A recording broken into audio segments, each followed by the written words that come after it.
ఎక్కడైనా ల్యాండ్ పై ఇన్వెస్ట్ చేయాలని అనుకుంటున్నారా? అయితే ఫ్యూచర్ సిటీలో ఇప్పుడే ల్యాండ్ తీసి పెట్టుకోండి. పూర్తి వివరాలకు మాకు కాల్ చేయండి.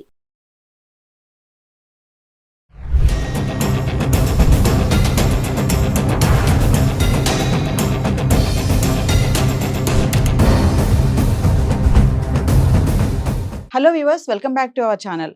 మరి ట్రంప్ తీసుకునే నిర్ణయాలు కానీ డెసిషన్స్ కానీ చాలా ఫాస్ట్గానే చూస్తున్నాం. ఎందుకంటే ట్రంప్ రూల్ అలా ఉంటుంది. ఉన్నటువంటి ఈ 4 సంవత్సరాల్లో కూడా ఆయన ఒక మార్గం నిలిచిపోవాలనుకుంటున్నారు. మరి ఇందులో చూసుకుంటే ఒకటి, ప్రభుత్వ రంగ ఉద్యోగుల్ని కూడా తగ్గించే ప్రక్రియలో 8 నెలల జీతం ఇచ్చేస్తాము, ఇమీడియట్లీ రాజీనామా చేయండి అని చెప్పడంతో మరి ఈ రోజు ట్రంప్ ఇచ్చినటువంటి ఆ ఎఫెక్ట్ ఫలించిందని అనుకోవాలి. 40,000 మంది ఉద్యోగులు ఉన్న పలంగా రాజీనామా చేసేశారు. మరి దీనిపైన మాట్లాడడానికి మనతో పాటు ఉన్నారు centre for human security studies founder and executive director Kanneganti Ramesh Babu గారు. సార్తో మాట్లాడదాం. నమస్తే సార్. నమస్తే నవీన్ గారు. సార్, మా 6th ఫిబ్రవరి డెడ్ లైన్ పెట్టారు. 8 నెలల జీతం ఇచ్చేస్తాము, ఇమీడియట్లీ రాజీనామా చేసేస్తా అని చెప్పారు. మరి ఈరోజు ట్రంప్ ఎఫెక్ట్ ఫలించిందని అనుకోవచ్చు అంటారా? 40,000 మంది ఉద్యోగులు రాజీనామా చేశారు సడన్ గా. దీన్ని ఎలా చూడొచ్చు అంటారు? డొనాల్డ్ ట్రంప్ అమెరికా అధ్యక్షుడిగా 47th అమెరికన్ ప్రెసిడెంట్ గా ఆయన ప్రమాణ స్వీకారం చేసిన తర్వాత ఒక 100 ఎగ్జిక్యూటివ్ ఆర్డర్స్, ప్రెసిడెన్షియల్ ఆర్డర్స్ మీద ఆయన సైన్ పెట్టారు. అందులో ఒకటి ఏంటంటే, ఎవరైతే ప్రభుత్వంలో ఉద్యోగులు ఉన్నారో వాళ్ళు ఒక 8 నెలల్లో మీకు సంబంధించి డబ్బులు కూడా ఇస్తాము, మీరు మీ ఉద్యోగాలు వదులుకుంటే, అంటే he has identified certain jobs which are non-performing or which are becoming overburdened on the US economy. America యొక్క ఆర్థిక మూలాలకి ఈ ఇంతమంది ఉద్యోగులు ఉండటం మూలాన ఇబ్బంది కలుగుతుంది. అవుట్పుట్ ఏమో తక్కువగా ఉంటుంది, ఖర్చు ఏమో ఎక్కువ అవుతుంది. ఆ ఖర్చు ఆదాయాన్ని బ్యాలెన్స్ చేయటం కోసం అమెరికా ప్రభుత్వంలో పనిచేస్తున్న కొంతమంది ఉద్యోగుల్ని, కొన్ని పోస్టుల్ని గుర్తించి వాళ్ళని మీరు తప్పుకోండి, వాలంటీర్గా స్వచ్ఛందంగా తప్పుకోండి, లేదా నేనే తొలగిస్తాను మిమ్మల్ని. స్వచ్ఛందంగా తప్పుకుంటే నేనేం చేస్తాను, ఒక 8 నెలలు శాలరీ మీకు ముందలుగానే ఇచ్చేసేస్తాను.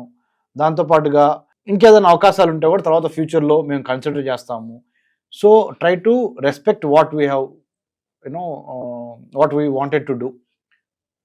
Reduction of government employees in the governance framework, so that we don't need to spend much on the salaries part. ఆ విధంగా అమెరికాకి మేలు జరుగుద్ది అనేది ఒకటి. రెండోది, మరి ఎంతమంది విల్లింగ్ గా ఉంటారో ఉండరో అనుకొని చాలా ఆసక్తి ఉంది. ఏమైనా గొడవ చేస్తారా ఉద్యోగస్తులు మన భారతదేశంలో, లేకపోతే మన ఆంధ్ర తెలంగాణలో, మిమ్మల్ని ఉద్యోగాల నుంచి మేము తీసేయమంటున్నాము, పక్కదొప్పుకోమంటున్నాం అనగానే మన వాళ్ళు రోడ్డు ఎక్కుతారు. రోడ్డు ఎక్కి చాలా ప్రొటెస్ట్ చేస్తారు. చాలా ఉద్యోగాల సంఘాలు అందరూ ఒక జాయింట్ యాక్షన్ కమిటీ ఏర్పాటు చేయటం. మరి అమెరికాలో ఇది ఎందుకు జరగట్లేదు అన్నప్పుడు, అమెరికాలో అంటే వాళ్ళు ఇచ్చే బెనిఫిట్స్, కాంపెన్సేటరీ బెనిఫిట్స్ ఒకేసారి లంసమ్ 8 months కలిపి ఒకేసారి ఇస్తాను, ప్లస్ వాలంటరీగా తప్పుకుంటే మిమ్మల్ని పాజిటివ్గా కన్సిడర్ చేస్తాం అనేది వాళ్ళకి సింకిన్ అయినట్టుంది. అమెరికన్ ప్రెసిడెంట్ చెప్పింది వాళ్ళకి నచ్చే విధంగా చెప్పుండొచ్చు, లేదా గత్యంతరం లేక చేస్తూ ఉండొచ్చు. ఏదైనప్పటికీ తప్పుకోవడం మంచిదిలే అని అందరు తప్పుకోలేదు. కొంతమంది ఒక 40,000 మంది వరకు తప్పుకున్నారు. ఇంకా రానున్న రోజుల్లో, today is 7th February 2025, another 100 days లో ఎలా సీన్ మారబోతుంది, will wait and see. But definitely internal revenue service తీసేసి ఎక్స్టర్నల్ రెవెన్యూ సర్వీస్ పెట్టాడు అమెరికన్ ప్రెసిడెంట్ డొనాల్డ్ ట్రంప్. అంటే అర్థం ఏంటంటే, అమెరికన్ సిటిజన్స్ ఎవరు ఇన్కమ్ ట్యాక్స్ కట్టక్కర్లా, ట్యాక్సులు కట్టక్కర్లా, మీరు హ్యాపీగా డబ్బులు ఖర్చు చేసుకోండి. మీరు డబ్బులు ఖర్చు చేస్తే అది ఎకానమీ రొటేషన్ అవుద్ది, బయింగ్ అండ్ సెల్లింగ్ పెరుగుద్ది. పెరగటం మూలన మా ఆర్థిక వ్యవస్థ మళ్ళీ ట్రాక్ ఎక్కుతుంది.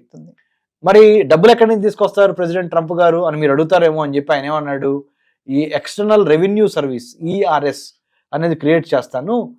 వేరే దేశాలు, ఏ దేశాలు అయితే అమెరికాతో వర్తక వాణిజ్య వ్యాపారాలు చేస్తా, అమెరికాకి వాళ్ళ వస్తువుల్ని వాళ్ళ వైపు నుంచి మనకి పంపిస్తారు, ఎక్స్పోర్ట్ చేస్తారు, మనం దిగుమతి చేసుకుంటాం.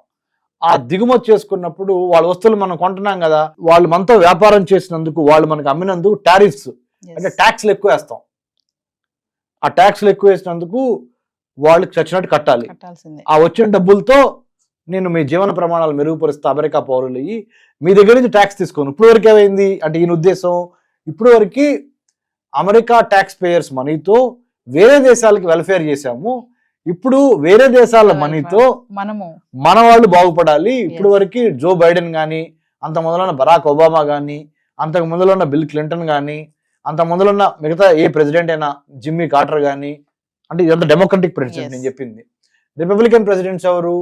Senior, Bush junior, Donald Trump.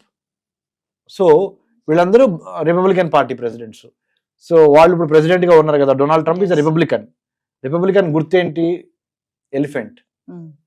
అంటే big business houses, orthodox, conservative, Anglo Saxon, Christian, Jewish of high level. These are all అమెరికాలో ఉన్న Republican party base, social base ఇది. డెమోక్రాట్స్ అంటే ఎవరు? డాంకీ గుర్తు, వాళ్ళ పార్టీ గుర్తు డాంకీ, గాడిద. Blue collar workers, minorities, LGBT community, immigrants, తర్వాత హిస్పానిక్, లాటినో, ఏషియన్ ఇండియన్, ఎవరైతే చిన్న సన్నకారు రైతులు అంటాం కదా మనం ఇక్కడ తెలుగులో, అలాగే చిన్న మధ్యతరగతి పరిశ్రమలకు సంబంధించిన వాళ్ళు, ఇలా working class, blue collar working class అంతా డెమోక్రటిక్ పార్టీ సోషల్ బేస్. అది డెమోక్రటిక్ పార్టీ నిలబడటానికి ఈ sections of society they support. Republican Party నిలబడటానికి ధనవంతులు, big business houses, big corporates like Elon Musk లాంటి వాళ్ళు, వీళ్ళందరూ రిపబ్లికన్స్ కొన్నారు. సో ఇది అమెరికా యొక్క ముఖ చిత్రం. అంటే సార్ ట్రంప్ ఏ చేయాలనుకుంటున్నారో అది స్ట్రైట్ ఫార్వర్డ్ గా వెళ్ళిపోతున్నారని అనుకోవచ్చు అంటారా? ఎక్కడ ఆగకుండా సోఫార్ ఏదైతే ఎలక్షన్స్ లో ప్రామిస్ చేశాడో అది చేయటంలో ఎటువంటి తాత్సర్యము అంటాం తెలుగులో, అంటే ఎటువంటి టైం వేస్ట్ చేయట్లా. He is not wasting a single minute on what he has promised during elections after he has won the election and took over as the 47th president of the United States of America. The moment he has taken over the responsibility, he is making sure that not even a single day is wasted and single promise is unheard. అంటే ఇది last కదా, ఈ 4 years లో కూడా ఈయన mark ఒకటి ఉండిపోవాలి. According to the Constitution of United States of America, you are not supposed to run for the third term. మూడోసారి అమెరికా అధ్యక్ష పదవికి నువ్వు అర్హుడు కాదు. కాబట్టి ఎవరైనా అమెరికాలో వాళ్ళు, అమెరికన్ పౌరులు, ఓన్లీ 2 సార్లు మాత్రమే, 2 times you can become the president of the United States of America. This second term being the last term to Trump, he said, I am not going to lose anything if I don't, if I do everything for my local Americans. So let me do everything. బయట వాళ్ళు ఎలా అనుకున్నా కానీ మేము మాత్రం నా America కోసం let's make America great again అనే ఒక స్లోగన్ లో ఫుల్ఫిల్ చేస్తా. I will do what ever it takes to bring back American ఎక్సెప్షనలిజం to the four front is what president Trump is aiming at and doing it, and he is sparing nothing. Thank you, sir. Thank you, Naveen garu. Thank you. Hi, మొట్టమొదటిసారిగా మన విజయవాడలో class room training అండి, 1 day class room environment లో offline webinar జరగబోతుంది. And interest ఉన్న participants ఈ కింద school అవుతున్న నెంబర్కి రింగ్ చేసుకొని సీట్ బుక్ చేసుకోండి. దీంట్లో ETFs, index funds and mutual funds మీద completely and hand folding experience మీకు ప్రొవైడ్ చేయబడుతుంది. దీని ద్వారా ఏంటంటే మనం ఎసెట్స్ని స్టాక్ మార్కెట్లో ఎలా మేనేజ్ చేసుకోవాలి, ఎలా గ్రో చేసుకోవాలి, ఎలా ప్రొడక్ట్ చేసుకోవాలో అంటే ప్రాక్టికల్గా నేర్చుకుంటారు. అండ్ మీ ఇప్పటి వరకు మనం ఆన్లైన్లోనే మీరు అటెండ్ అవుతున్నారు. ఇక నుంచి మీరు మన విజయవాడ సిటీలోనే అండ్ లైవ్లో క్లాస్ రూమ్ ఎన్విరాన్మెంట్లో నేర్చుకునే ఛాన్స్ దొరుకుతుంది. కాబట్టి ఇంట్రెస్ట్ ఉన్న పార్టిసిపెంట్స్ కింద స్క్రోల్ అవుతున్న నెంబర్కి పింగ్ చేసి సీటు రిజర్వ్ చేసుకోండి. Thank you.